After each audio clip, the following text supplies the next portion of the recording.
Les techniques de transmission de l'information se sont développées au milieu du XXe siècle.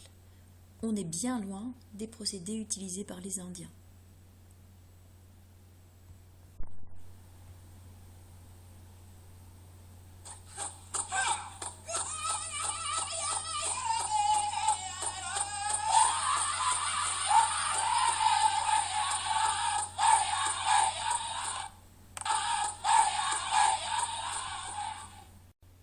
Avec l'avènement de l'électronique, plusieurs évolutions techniques ont vu le jour, par exemple le portable.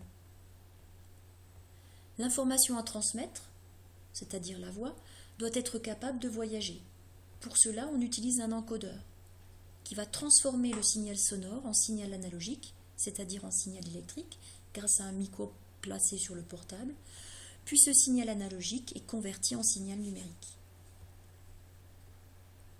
Ensuite, grâce au canal de transmission, c'est-à-dire l'antenne de l'émetteur, l'information est envoyée jusqu'à l'antenne du récepteur du deuxième portable.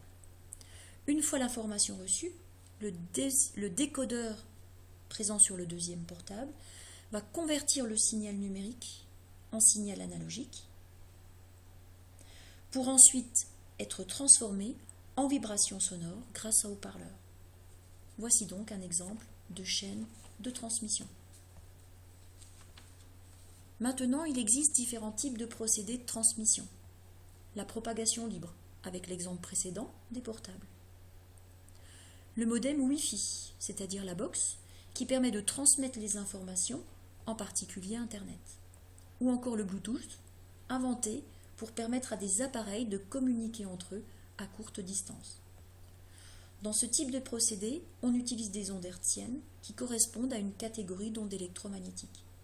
Les informations se déplacent donc ici à la vitesse de la lumière.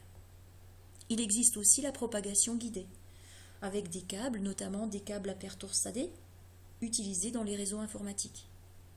Il y a aussi les câbles coaxiaux, pour transmettre entre autres la télévision, notamment numérique ou anciennement analogique. Dans ces deux cas, c'est un signal électrique qui est transmis. Toujours dans la propagation guidée, on a aussi les fibres optiques qui ont permis d'améliorer la qualité et le débit des transmissions, car dans ce cas, l'information voyage avec la vitesse de la lumière, car c'est un signal électromagnétique, plus précisément des ondes lumineuses, qui se propagent. Si on étudie un peu plus dans les détails ce qu'il se passe dans une fibre optique, et notamment dans une fibre multimode à saut d'indice, qui est constituée d'un cœur, d'une gaine et d'une enveloppe,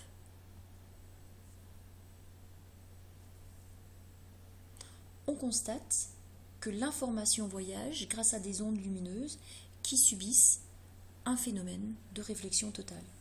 En effet, la lumière est piégée dans le cœur et se propage en se réfléchissant à l'intérieur. Il existe deux grandes catégories de fibres optiques. Les fibres monomodes qui transportent un seul signal, mais en général à des distances très importantes. Elles sont utilisées souvent dans des réseaux à longue distance, justement.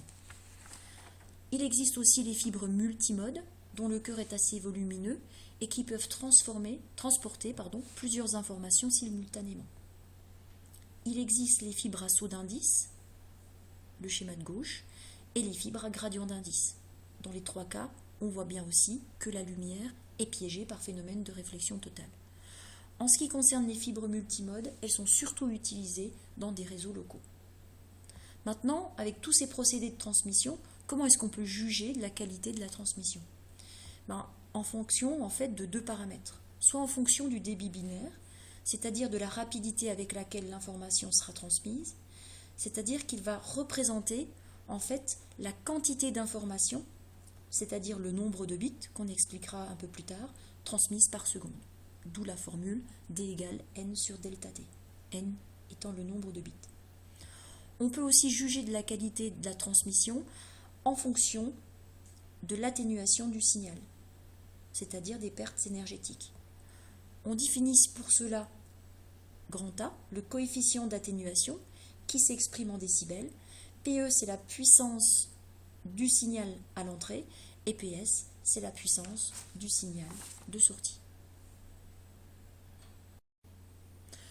plus la puissance de sortie sera faible, et bien plus le coefficient d'atténuation sera élevé, et donc moins bonne sera la qualité de la transmission.